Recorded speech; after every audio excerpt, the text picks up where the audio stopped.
This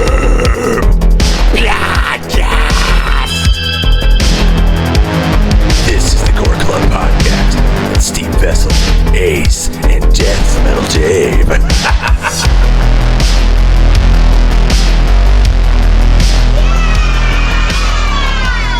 We're ancient. Welcome back, Dave. Thanks. And welcome back to the Gore Club podcast. I'm Steve Vessell. I'm Deathmetal Dave. I'm Ace. Yeah, and Ace's microphone is not on. Oh. I'm Ace. There we go. This is why we have a checklist, Ace. Ace is like, everything's good. We all made jokes about this, and then you literally didn't turn on your microphone. I was rereading my notes. Oh, yeah. I have a mountain of notes, but I'm going to let Dave take the wheel after I do this ridiculous spiel. But anyways, welcome back to the podcast. It's been a minute since we have had Dave in the studio. Yeah, I'm just tired all the time. That's it. Yeah, whatever, dude. But I've seen the movie that we're going to talk about several times since then because I'm like, shit, I forgot about it. Let me rewatch it again. So it's been a few weeks. Yeah, this is like at least once a year watching for me. And for me, definitely. I was very confused. I'm like, wait, are we doing the remake? Are we doing the real one? Oh, by the way, we're going to talk about Wicker Man. Oh, no. Wicker Man. Wicker Man. Oh. The Wicker Man. Oh, man. I've got a mountain of notes. Holy crap. Let's see. Where do you want to start, Steve? I mean, at the beginning, it's like I'll touch upon a few things and then let you take the wheel, as they say. Oh, All right, I'll start singing the Corn Rigs and Bonnie song. Corn Rigs and Bonnie. So if you haven't seen Wicker Man, we highly recommend it. By the time this episode comes out, it'll be perfect timing. Yeah, because we're Celebration of spring. Yeah, we're really slow, and it'll probably be May Day by the time this comes out. I mean, we're recording this like Friday the 13th weekend, so yeah, that's cool. It's St. Patrick's Day weekend. Yeah. Yeah. Oh my God, I forgot about that too. Yeah. Lep in the Hood. I've watched Leprechaun in the Hood. Horrible. Never watched that. You've never watched it? That was the first time I ever watched it. As many times as Gore Club has screened that movie over the must decades. have just checked out. Wait, weren't you with us when we did the whole Leprechaun series? No, that wasn't me. Oh, that wasn't me. That was the other co-host, David. That was years ago. Oh, I stopped at part 4 and then finally watched this one because another podcast was covering it for St. Patrick's Day, and I was like, I'll watch it. It's on Peacock, and it's awful. It is awful. But, I was insulted how bad this movie was. But it's fun, and at Star Wars Celebration years and years ago, somebody got Warwick Davis to do the Leprechaun in the Hood rap. Lep in the Hood? Like live. Now, see, that was awesome, man. So I guess you're not going to go back to the Hood. No, I will think not that be was going a 6. back to the Hood. With the shit that you watch, that can't be any worse. No, I've seen like SOV movies better than that. It looks like the whole thing looks like they filmed it in the same warehouse. All right, we're just going to divert. We're going to talk about why Ace doesn't like this movie Wicker now. Man. Let's get into Leprechaun in the Hood. Actually, my Leprechaun in Space is my favorite. I like 3's. I think is my favorite one. 3's Not good because it's good. Like, okay, that's a whole franchise conversation about like, well, this movie's awful. I'm like, what franchise are you a fan of? Because let's pick that apart. But anyway, we'll do that in another episode. Back to the Wicker Dude. The Wicker Man. The Wicker Man. This is like an all-star cast. I mean, we'll go into a lot of this, but like, I mean, Amicus, Hammer, Dave brought up the 007 ladies. Like, there are so many people, man. Like, the guy who wrote this wrote like so many like early 70s and 80s Agatha Christie film adaptations, like Murder on the Orient Express, Death in the Nile, Murderer Under the Sun. Murderer Under the Sun. I mean, original Metropole release was like, okay, let's go into something real quick and then we'll just dive into this damn thing. This movie has so many different versions. Yeah. Yes, more than I realized. I knew there was the definitive, like, extended cut, which I thought was, like an hour and 34 minutes, and then you're telling me there's an hour and 56-minute version? Oh, my God. Apparently, okay. Go ahead. Yeah, so the current version available in the U.S. and U.K. is actually incomplete, even though it's called the director's cut. Yeah.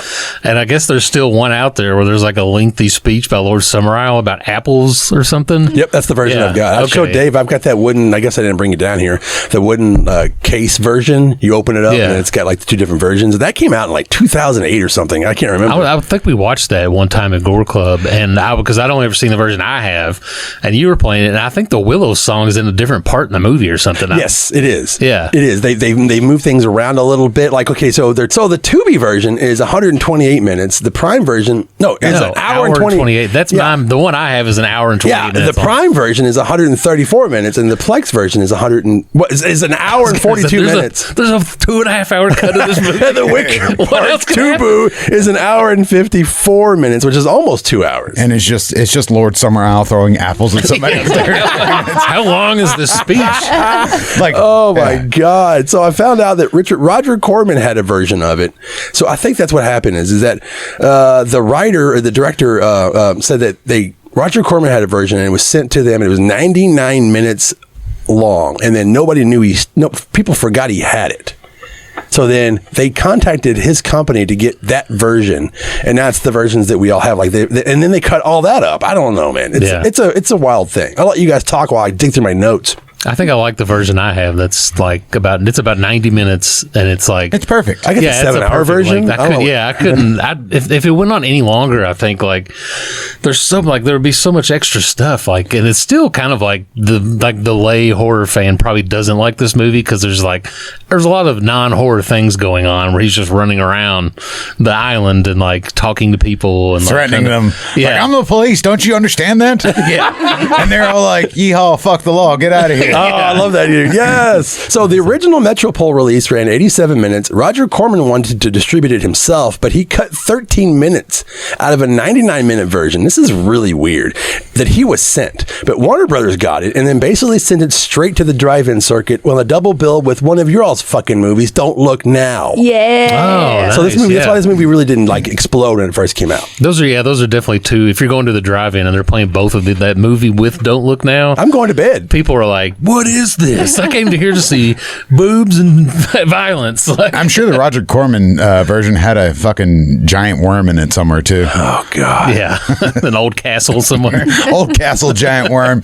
They're like, what the fuck? This isn't even part of the script. Well, he does. Lord Summerisle lives. He lives in a castle, so Yeah. that makes the cut. Yeah, what's the plot of this damn movie, Dave? Well, break it down. The for plot, us. so you have the police that show up on the island. Sergeant Howie, who was also basically he didn't reprise his role, but he was in Hot Fuzz. He was in Hot Fuzz, which is essentially the same movie. Hot Fuzz rules. Sorry, Shaun of the Dead. But so he goes there because he received a letter that said this girl was missing, and then he's just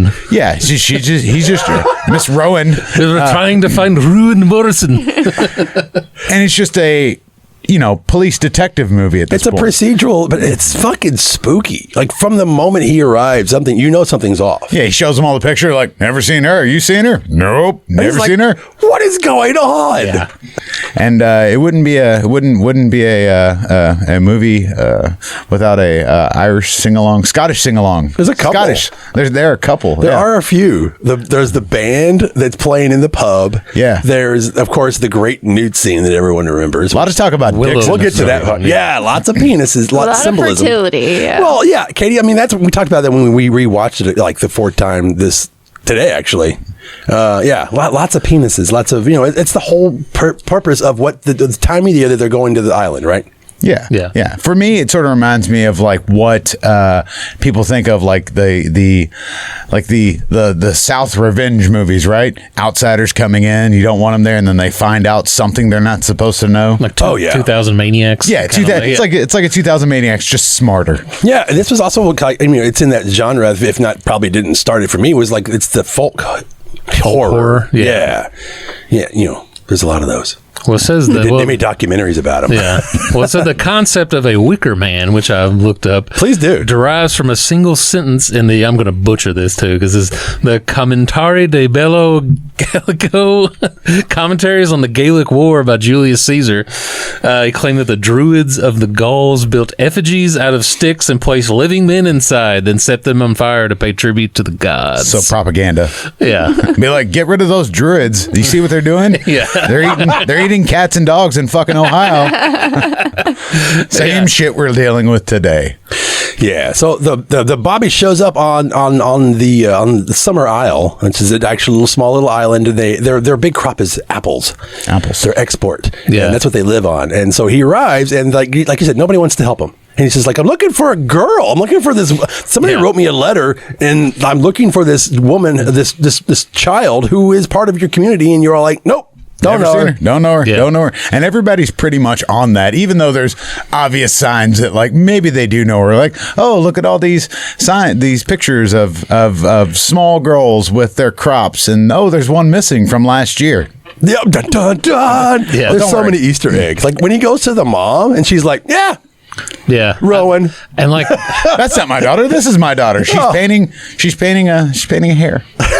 Yeah, which is a symbol of fertility. yeah, I like there and like whenever he's in the pub, which is like one of my favorite scenes because it's like, man, I would have loved to have like lived somewhere where you're like No walking down the shit. pub. We're all gonna hang out and sing songs. Yeah, everybody have gets some a beers and- small verse. Yeah, it looks awesome. Like I wish this would be my life if I ever get to retire. But Except if you're Britt Ekland and it seems like it's a regular occurrence that she just has to sit there while they all sing a song about how much they want to fuck her.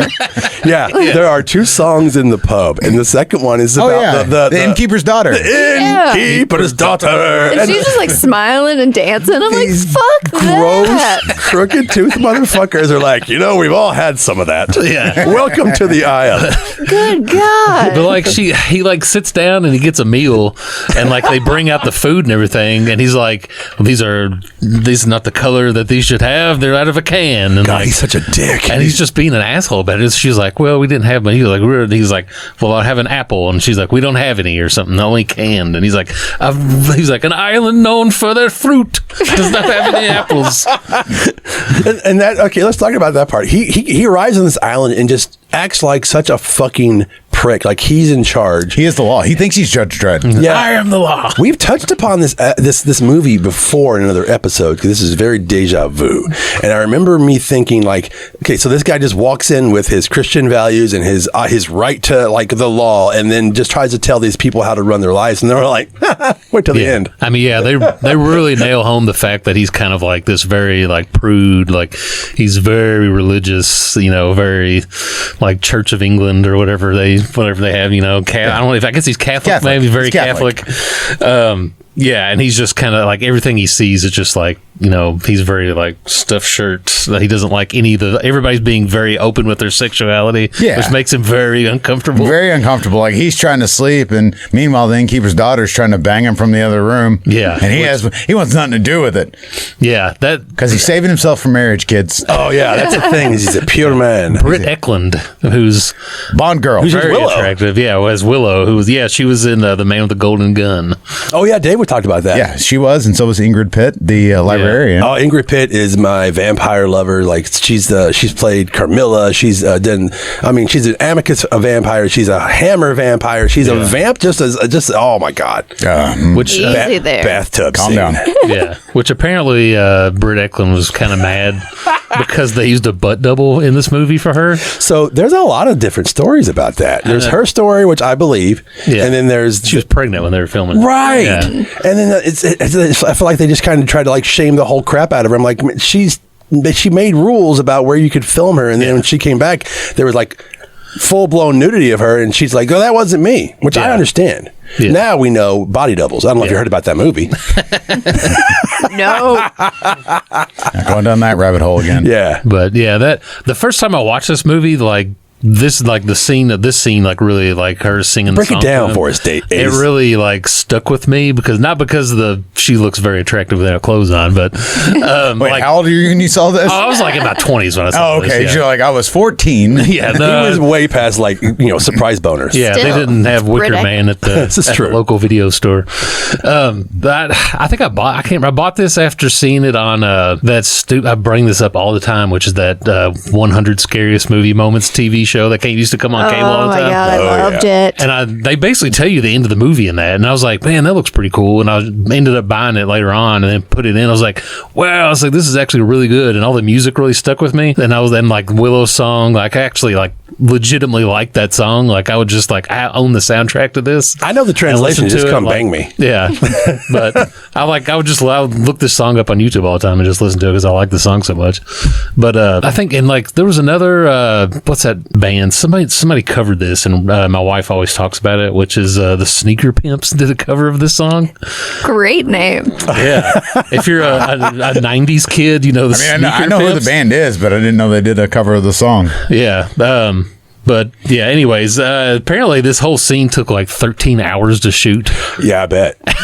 Nude scenes take a long time. I mean, just having to be naked for 13 hours while there's like probably a room full of dudes shooting you. Like, yeah, I think I read like this was the most popular day on set. I'm like, God, I'm kind of tired of hearing that, and it's funny, but like now you're like, God damn, dude. Yeah, of course, it was also close like the set down. Yeah. a bunch of 1970s British dudes, like Yeah, with their pipes. yeah, And bad teeth. In more ways than one with their pipes. So the whole part of this, what we're talking about is there's a scene that he comes to the aisle, and he's a Christian man and he's a virgin, obviously, because there's actually a scene in one of the extended versions where it's like they do flashbacks of him with his wife at church, and she's like very unhappy. Oh yeah, so I've never seen that. Yeah, and then they send him out. Particularly, it's very like, who's involved in all this? Now, if you haven't seen The Wicker Man, we're not spoiling shit, like he just said. It ends badly for this guy. Yeah. So they send him off, and then when he arrives, it's just nothing but bait. They're just like, hey, and then oh, you're a virgin, aren't you? Testing him. Well, I mean, they find that out because he says like, oh, I'm saving myself for marriage. Like, Well, no. okay. So she's baiting him, and that's funny. And then there's actually a scene before this scene, like you're talking about, when they restructured the version where. Christopher Lee, by the way, we haven't even talked about him being in the movie yet. He hasn't been introduced. He brings a new young buck who is flourishing to her window. So basically, she deflowers the men of the island. That's a scene that has been cut out, and I have on the extended version, and I'm like, fucking, where is this island at? Yeah. I want to, Katie, take me. I mean, I used to be an island person. Oh my God, you're the innkeeper's daughter. Sorry. Okay. Anyways. No. But so then they show up with this, and she is like, her bedroom butts up against his, and he can hear her through the wall, and she's just humping the shit out of the wall and banging on it and singing this really good song. Oh yeah. That's all I remember. The Green Man Inn is what. There's so many Easter eggs about fertility. Yeah. The Green Man Inn, which is basically the male version of Mother Nature. You've got the March hares all over the island. People are making them out of chocolate. They're on everyone's doors. It's so weirded me out. Like he walks into the to the store of the supposed mother of Rowan, and it's just like the sweet shop. The sweet shop. There's giant bunnies. Yeah, giant hares. Not rabbits. They're hares. They're March hares. Large hares And penises. That cake looked so good. They're like cutting up the cake of Dick the hair. cake. I'm like, no. Yeah, there's skulls, there's ram horns everywhere. Now, for people who are into that culture, it's not a big deal. But if you're a Christian, it's just like shock value. You're like, oh my God, what's all this devilry? Yeah, and if you're like a 1970s, like, it hasn't living in England in the 70s, I imagine you're very Catholic. It's a very shocking to you. Just this guy, just like he's like a fish out of water, because like even then he goes to the school to interview. Oh yeah, yeah. They've got kids out there with the maypole, which represents. Yeah, it's also dancing around a penis. Yes, it's like these are things that so many people don't think about in today's society, because all this has meaning. Damn it. Yeah, people are just out there living their life. But like, honestly, he like walks into the classroom, and I like made a note about this where I was like, it's 1972, you walk in a classroom and you're asking some questions like, why are these kids learning about this stuff? Like, she's up there talking about penises and stuff to like a group. Why are you teaching them full of children? Abstinence works. But like, sometimes you're like, no, like there's basically a cult on this island. Well, it's just like a different culture, right? Like it's not what he's used to. It's not his normal, so it must be wrong. And I think that's a point they drive home a lot in this movie. Yeah. It's just like he's asking about it. The kids are like giggling and stuff, He's like, I need the registry, and they're like, you're gonna have to ask the Lord of Summerisle. And then he gets on his fucking power kick again. He's like, I'm the police. He's Judge Dredd. I am the law. I am the law.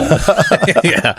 And like there's a girl, and like she has the bug like tied inside of her desk. And also she looks like she's 30. Yeah, she looks way older. She does not look like a 12-year-old. So here's the thing. That girl actually was 27 years old. I believe it. Something like that. Yeah, the girl that you're talking about, because he walks around the room and he asks all the different the girls, because the boys are out on one section and the girls are in classroom, and the teacher is teaching them about sex. Yeah. And and fertility. And then, like you said, and it's just culture shock to this guy. And then he realizes, by just looking at the desks, that was Rowan's desk, because she's the only one that's not in class. Just one. Good detective. Yeah. So he walks over to it, opens up her desk, and there's like you described it, there's a bug. There's a bug on on its own little maypole, just on a piece of thread that goes in a circle. Yeah. She's like, it'll get stuck. How fucking creepy! I'm arresting everybody. I thought it was kind of cute. Oh, see, this is great. It's like a little pet. Yeah. Then from there, he walks outside of that bar, like the Green Man Inn. Yeah, he walks outside of the Green Man Inn, Yeah. and like there's just people banging in the grass outside,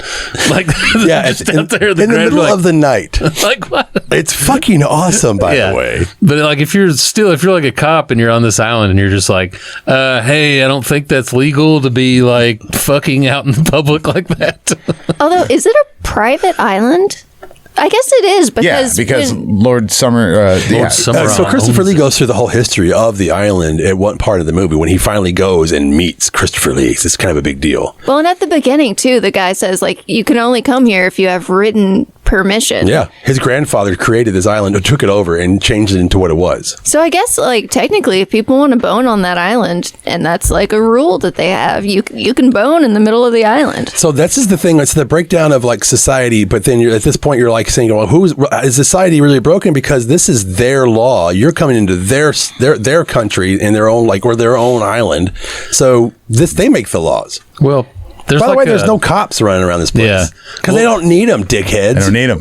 There's like a thing like Lord Summerisle is like basically he's just lording over these people. He lives in this castle on this island, and like everybody's like the whole thing is that like they had a bad harvest, and they're all kind of like this is starving, and they're the whole point of the Wicker Man. They're trying to have a good harvest, and he's just up there living in his castle, lording over all these people. I mean, he's there from his grandfather came there. He said he explains. He's like he genetically modified the fruits or whatever, and then made them to where they grow on this island that nothing grows on, and the people came, and then they were happy. So he has pro GMO movie. So that's a really good discussion about like somebody who's taking poverty and basically not weaponizing it, but taking it and creating. You know what I'm talking about? Yeah. Like he's like, well, then I'll take care of these poor little islanders. Yeah. And I'll save you, and then I'm the Lord of Summerisle. Yeah. So Jim Jones, in a way, he basically is. Yeah, because the whole lead up to him meeting Christopher Lee is like a big deal. So he gets in their carriage, they pick him up, and they drive him through the town, and it's like this beautiful. It goes from like kind of like he goes through the orchard. That's why they had to actually glue all those little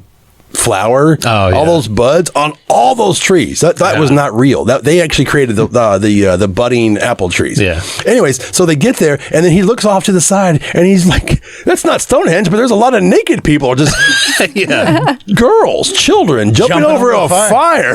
Because he even This is broad daylight, by the way. It's not spooky. It's like fucking. He mentions it, and he's like, "Why aren't they clothed?" He's like, "Well, you jump over a fire clothed, you'll catch on fire." And it's the librarian and the teacher. Who's in charge of the girls jumping over the fire. Again, a fertility. He even mentions this is for fertility, right? Absolutely. This is, they're trying to catch the apples. fire. Trying to catch the fire in their loins. And he points out the hypocrisy because, he's like, well, Christians and blah, blah, blah, blah, blah. He's like, well, wasn't Jesus born to a woman that was with a ghost? Oh yeah. There's a whole parthenogenic I love Christopher Lee. Christopher Lee. This is one of his most underrated roles. It's probably my favorite role of his. He's so good. His wig is awesome. By the way, it's a very 1960s. I know it's the 70s, but he has that I'm in the Who, and I have this. He looks like Roger Daltrey. Oh man, he's got a blazer and a kilt, and he's just swinging balls with his kick-ass hair, and he's just like, "Come on in." But there's I saw you gag over there, Katie. There's a back and forth they do, where they're both kind of critiquing each other's religious beliefs. It's great, and the whole. I guess the implication of that is that the cop or Howie, he's failing to recognize how there's pagan beliefs in Christianity as well. He's like, I can't believe you believe in these ridiculous things, but basically the two things they believe in are both kind of based around pagan things. Well, yeah, because if you try to bring that up at Catholic school, it does not go well. Yeah. All right, guys, let's watch The Wicker Man and see what happens. Katie's 12 years of Catholic school. They didn't show this movie? I know. Right? In music class? Well, he also goes to the graveyard, right? And he's questioning it's consecrated ground or Oh yeah. And he's just like, well, it's not really anymore. But the thing, and I made a note about this because I really have to know, because one of them that he reads off, a guy's name, it said he was protected by ejaculate of serpents. Yeah. Like, is that? I want to know: is this a real tombstone?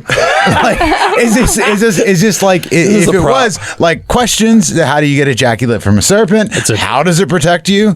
Like, or did somebody really hate this fucking guy? And that's what they put on his tombstone. So people in the future be like, you got to get jerked off. Dave died by a snake.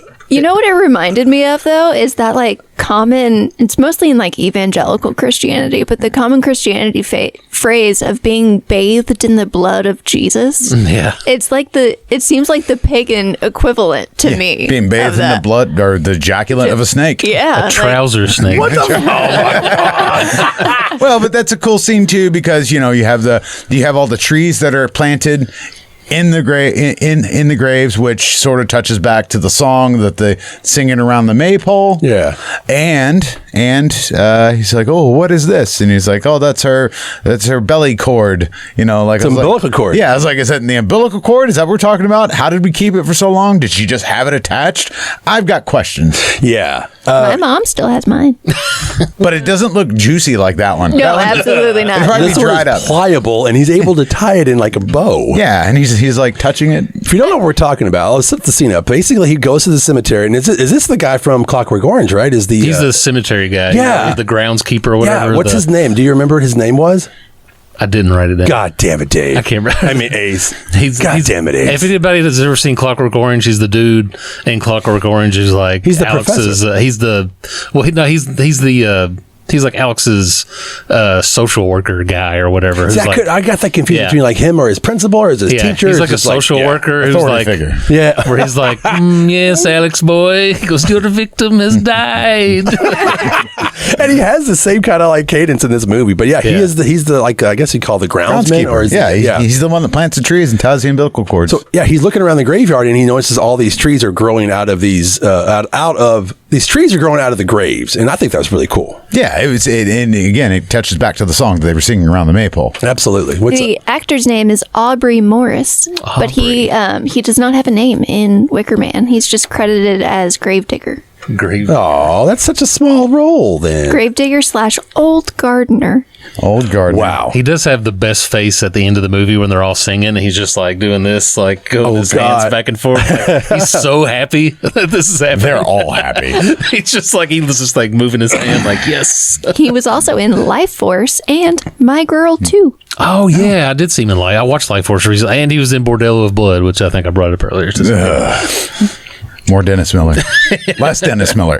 But the movie seems to progress pretty fast once he starts going down this absolutely. This rabbit hole, hair hole. I looked at one of my notes. We were talking about the girls jumping over the fire, and this is what I found out. The girls are singing about parthenogenesis.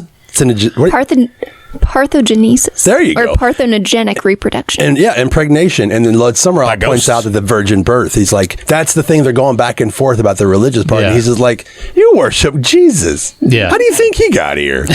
Yeah. I thought that was a really good part. I mean, there's a lot. This movie is very fucking well written. It's very and smart. Well, yeah. And I'm sorry. Go ahead, Dave. It would have been A24 if they'd have been around.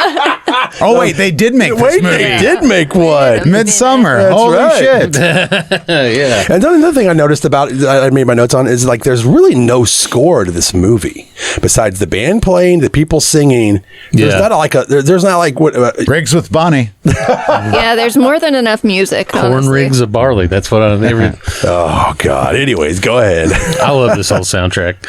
Sexy. So I made another little note thing about a lot of the ideas used in this movie is derived from a book called The Golden Bough, which was written in 1890 by anthropologist James George Fraser, and it said that he believed that old religions were fertility cults that revolved around the worship and periodic sacrifice of a sacred king, which is basically the plot of this movie. No shit. Yeah. But it was like it's like one of those things. Like it might sound cool to like be part of this. Like, oh man, move to this island and like they're just all free about sex and just like very hip whatever. everywhere. Yeah. And then like until like you have one bad harvest and you're like, I'm not that important. I'm just a groundskeeper. That's you know what? I am just the grave digger. As a matter of fact, yes. You need me. No need to sacrifice me for anything. I'm the least important person here. Well, but I mean, talking about sacrifice and everything, like it sort of snowballs pretty quick. He's like, "Holy shit, something's going on here." You know, her body's not there. Blah blah blah. Because he needs permission from Lord Summerisle, and they're just like, "Yeah, whatever. Do whatever you want, dude. Do whatever you want." Because from the beginning of the movie, they are giving him his choice. He is being set up as a sacrifice at the end of the film, but through the whole movie, they're basically trying to like fuck themselves over with Willow as a bait, and they keep saying, "Oh, they need to make sure." They even structure that the whole ending of the movie. It's very much like when you watch Midsummer, which is where they got this. A lot of the ideas for this movie is like if you look around, it's like, oh well, this is what's going on. There's the fool, there's this, and there's like the parade, and they have this whole structure. And he's just like, yeah, he could have opted out and gotten the fuck out of there. There's even a part in the movie where they basically let him get on his own boat and get on his own airplane. He gets in the plane and then comes back. Get the fuck out of there. Maybe the plane's not working. I forgot. Well, the plane wasn't working. That's right. He left the radio on. I would get in that. I would get in the fucking dinghy and get the fuck out of there. Yeah. They constantly are giving him a way out, and the reason is because they has to be there of his own free will. Because the whole investigation is him trying to find this girl, and they're like, and they keep giving him little clues of like she's not dead, or she is alive, or maybe she isn't. And he's a good investigator to the point where he has a breakdown. He's like, I'm taking a nap. Yeah, it's like a huge elaborate plan to just like get him to make this final decision on his own, which is kind of like the movie Training Day. I've been planning this all week. I've been planning this all week. I just wish somebody had like Lord Summerisle would come out and be like, "You've been planning this all day." He's like, "I've been planning it all week." That's what makes the ending so great, because they're just like, we tried and this was our plan, and thank God you're stupid enough to keep going through it. And here we go. They were gonna knock him out, and they said like, "Oh, you could sleep for days." Right. And he was awake, and I think they knew he was awake, and they put a fucking hand candle or something. That's the hand of glory, which kind of confused me when it comes to this religion, and I didn't really go through it to check to see how it kind of marries together. But that's the hand of glory next to his bed. He freaks out, wakes up, knocks it over, because they set up it's Brett Ekland and the shopkeepers, Innkeep. Yeah, the innkeeper and the innkeeper's daughter are setting him up and basically giving him the directions of where to go find Rowan. Right. And then he's going to get suited up because they're getting ready to do their big May festival, and everyone wears costumes, and they go through the whole town and they're like, "Oh, this is my fish costume. I'm a salmon guy." Well, yeah, they have three main costumes. One is dressed like an animal sort, which is the big guy that looks like Pluto from the Popeye movie. That was very confusing. I loved it. And he's got the little snapping dragon, and then you have the man dressed as a woman, and then you have the man dressed as the jester, as the fool. But speaking of shopkeepers, when he goes to the photographer, because they have an island photographer, when he goes to his shop, I want to know why he's a photographer and he's got a fucking jar of foreskins. So yeah, there are rat brains. There's you look at it. I'm not talking about a small jar. He's got a giant jar of foreskins. Oh, I know. It's like everybody from the island. Yes, they're all Jewish. You mean you didn't keep your foreskin? Oh my gosh, that makes one of the best face creams of any like known substance on Earth. That is weird. Please baby don't. Foreskin. Please don't talk about that ever again. I forgot I made a list of that. D.H. Lennox has the photographer shop filled. He has a shop filled with jars filled with rat brains, snake oil, and brocation. One that just reads brains, hearts, huge cologne bottle that reads midnight, and a tank of pig babies. Hell yeah. Yeah, he did. I just take pictures. Do ya? Yeah. Do ya? Hey, a little flat. One was a floater. It was halfway out. Got some pickled punks in there. I mean, I've been to many oddity stores, and I love the one that we have in town. But if I walked in and looked like that, I'd be like, I think I'm going to the record store instead. Yeah. Anyway, he knocks out the innkeeper. He knocks out the innkeeper. Takes the full costume. Takes the full costume. Which that's the part for me where I'm like, how that's very elaborate to like. They're showing you're putting on the full costume, but you're like, it's like to get that guy to volunteer and be like, okay, he's gonna have to knock you out, and now he's gonna take your costume, and you're like, is he really gonna fall for this? Well, I don't know, man. It's all fate. I mean, he had a chance earlier because he did find the fish mask on the boat that he was searching, so he could have taken that. Not the salmon of knowledge, mind you, but a fish mask. It's a guy with a dragon with a tent on his neck. That's it. And we forgot to mention that he fucking ransacked the whole town. Like, I'm gonna go to every house and search. He's very poignant when it comes to today's society of like, we're going door to door and we're coming in your house. Yeah. Wild. And he walks in. There's like the woman in the bathtub, and like That's that was Ingrid. Yeah, Pitt. and then I like, mentioned the oh. bathtub scene earlier. excuse me. and the little girl that was in the closet, and she falls out, and Yeah. she's like, oh, and then she starts laughing, like, gotcha, bitch. Yeah, I was very Friday the 13th Part 3. I want that job. I want to be dead girl in closet that wakes up. Yeah, if they filmed this in America, it would have been like she would have fell in the closet, and it would have been like 100 shots fired. I don't know. She just fell out of the closet. I don't know. Yeah, going into the whole festival, my notes were the ending is May Day, May 1st, 1973. Who wants to be the dragon with a tent on his neck? Get it, Dave. He just goes around and he just fucking covers people with his dragon cloth. You could be the salmon of knowledge. I really wanted to be the salmon. That's of what that knowledge. costume was. Yeah. He's like, oh, it's me. He opens it up at the closet. He's very happy. And it's just this big, huge fish head. It's fucking fabulous, though. It's all sequenced. I know. That's why I wanted to be the salmon of knowledge. What is Christopher Lee? He's got the scythe and he's got the big black wig. He's the man looking dressed. He's the man dressed as fucking a woman. mayhem. That's what they said. Yeah. Like it's a man dressed as a woman, a man dressed as an animal, and then the fool. And so, the detective goes and falls in line. He's just following big parade. Yeah, the big parade to they're just dancing. They're going somewhere, but they're going to lead him to Little Rowan. Yeah. And he gets there, and they explain the swords with the making the sign of the moon. And Yeah, then there's 4 guys, right? Yeah. Oh yeah. So they walk through. And Terrifying. He's you like, have to put they're your gonna head in cut that guy's head off. yeah, and It's very random. Even Lord Summerisle grabs him. Is like, you have to go through this. And so he has to go through it and have that moment where he's like, are they going to fucking kill me? And they don't, because 3 people behind him, they cut off that head, but it's that damn girl who keeps the 27-year-old that's still in elementary school. The bug lady. I like that class. I'd stay in that class all the time. It's a penis class. Yeah. Oh god. but yeah. So at this point, They get him to the rocks. yeah, they go to the rocks, and he sees young Rowan, and he's like, "Oh, there she is, Rowan. and he just fucking runs. Nobody tries to stop him. They're like, "Oh, wait, stop! Don't grab her!" And You were in the full costume the whole time? We had no idea. You're not the innkeeper? Oh, no. Shit. So then they're running away from everybody because Rowan's like, go this way. I know a shortcut. Oh yeah, she takes her through the hills But he- and through the mountains. Yeah, but he does the smart thing. He throws his little headpiece into the water. Scooby Doo style. Yeah, Scooby Doo. So they're like, he went that way, and really they went that way. Oh, my God. Gets to the top, and then that's when we sort of find out that, oh no, this was a trap for him. When the girl that you're trying to rescue just looks at you and smiles like she just stole all your candy, you're fucked. Yeah. You're They're like, like, oh no. Did I do it right? Yeah. Yes, like, sweetie, you did so a great good. job.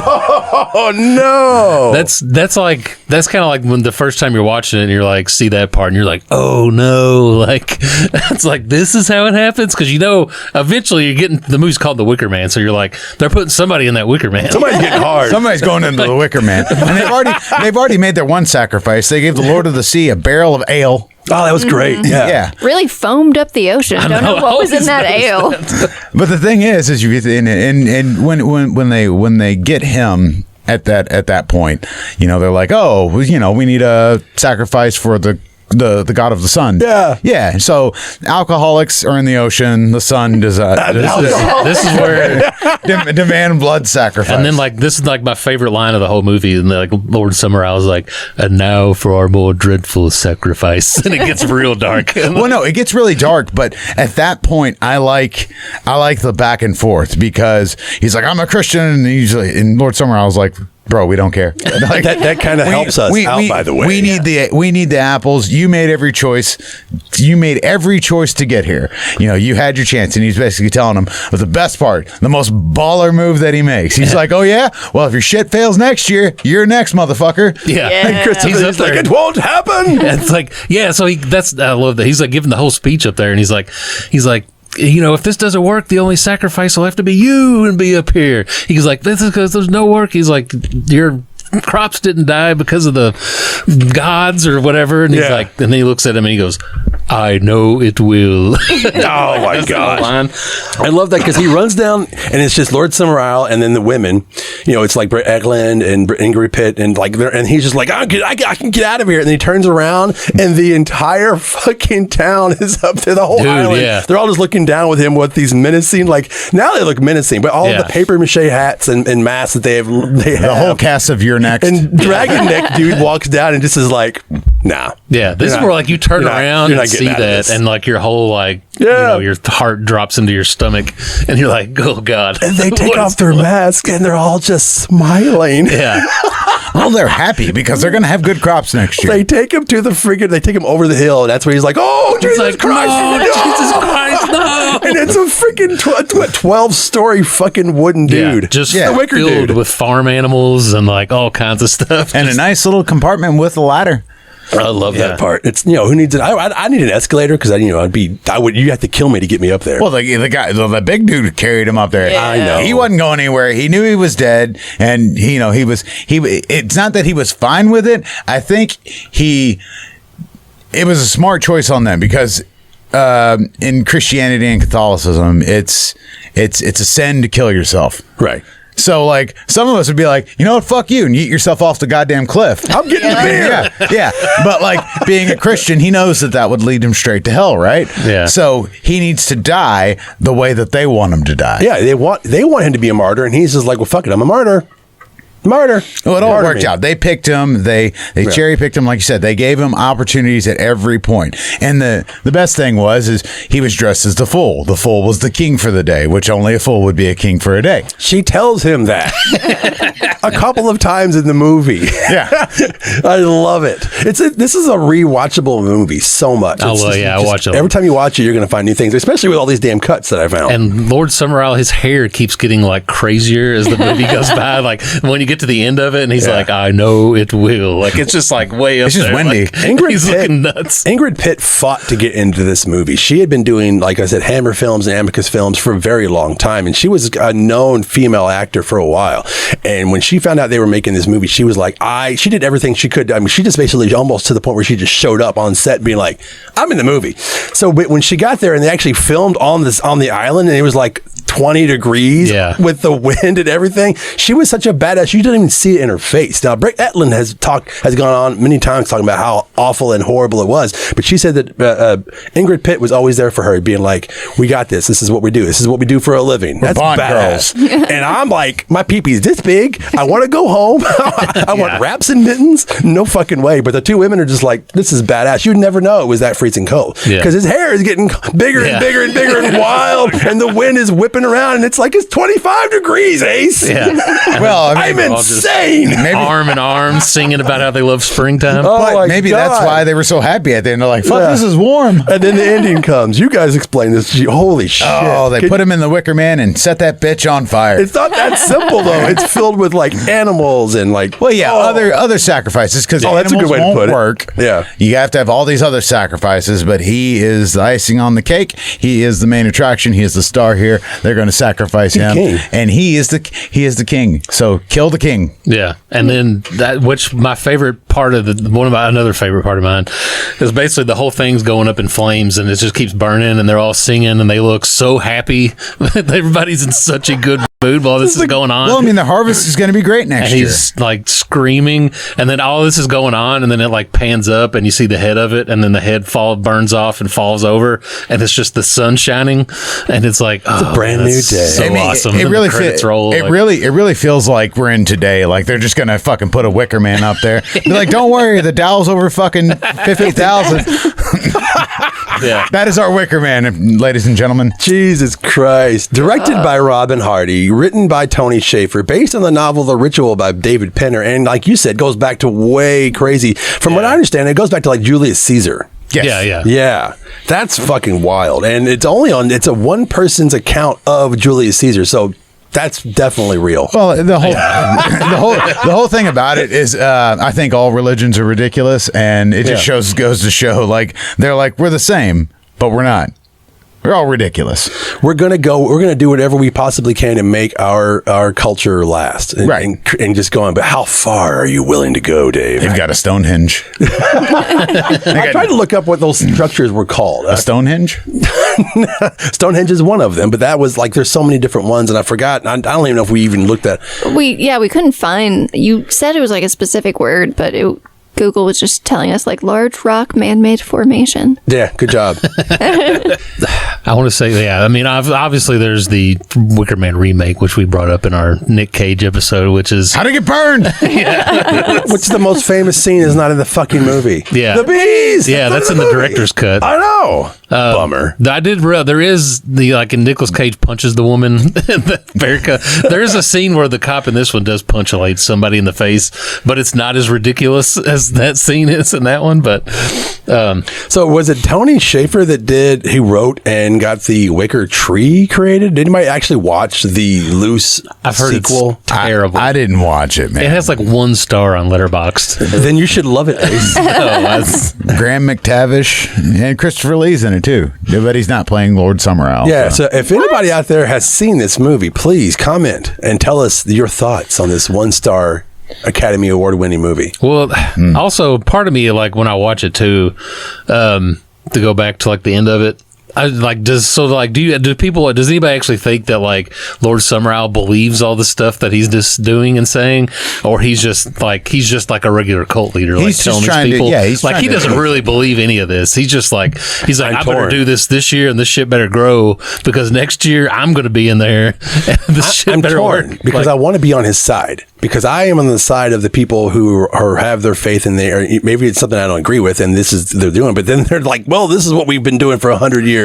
We sacrifice people. So like if it just keeps getting worse and worse, like he has to keep like raising the bar to where like, okay, this year we're going to sacrifice a guy this year. Yeah, we're going to And, start like, doing lotteries now. Yeah, and then like so like he's just like waiting until the day like they're going to sacrifice me next. Yeah, the politics of this movie can go really deep. Like exactly, he's like, this is just a cult leader, Yeah, he doesn't. or does he actually give a shit? I don't about really think he everybody? believes any of it because I mean he's like living on this island in a castle, and these people do whatever. They basically worship him as a god. Yeah. I mean, he's like, he's the Lord. I'm the Lord of the But like, yeah, I think he's just like another cult leader who's like, and he's like, you don't really believe this, and he's like, I know it will, and all. And he's like, okay, well, I mean, you don't know. Well, maybe he does. Maybe he poisoned the crop. Maybe he doesn't like this guy. Maybe somewhere in the universe he knew who this guy was, the cop, and he's just like, you know what, fuck him. I'm gonna get my people to kill him. He's like, And this is A-cab.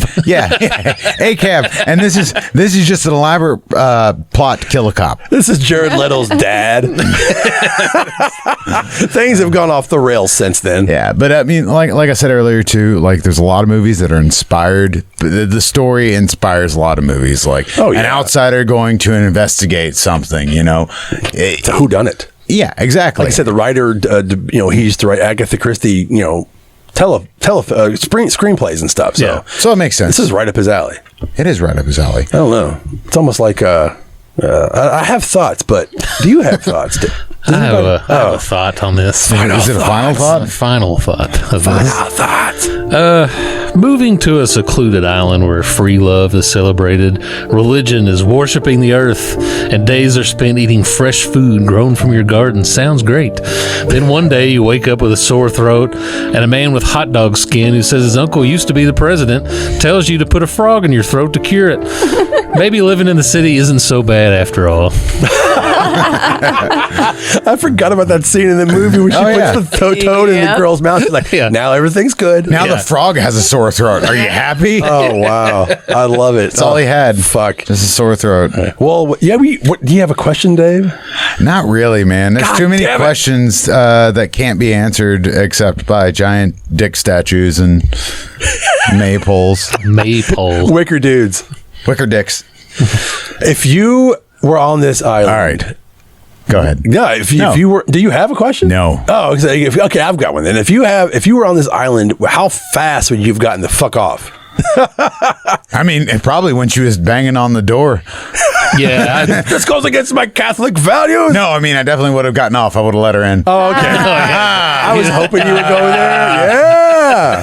I don't know. Like if that was me and you're in that room and somebody's doing that, you're like, this is a trap. This has to be a Like, problem. Jumping out the window. Because I would be like, look at her, look at me. Like, I'd just be like, They just sang a whole song about you getting laid if you wanted to by the innkeeper's daughter. So I don't know what your problem I would just is. be like, this Katie. is Also, some kind of trap. Ace, you have a really hot wife. So, like, I'm saying if you're like, This if is you're also the- true. is she If I'm the trapping guy you? in the movie, if I'm the guy in the movie, he's like an ugly old man, and she's yeah. Britt Ekland. This is true. Yeah. There are so many things, variables in the movie that make sense. So when he gets there, like he is laughed at by his peers because there's a scene they're all cut out where he's with his cop buddies and they're all making fun of him. His wife looks very unhappy every time you see her, and so this is kind of like a getaway. Yeah. No, it's not. He's just he's still a bitch. I would have been off that island pretty quick. Probably, it would have been. I would have been calling for backup or something like. We keep joking that he's Judge Dredd. What if Judge Dredd went to this island?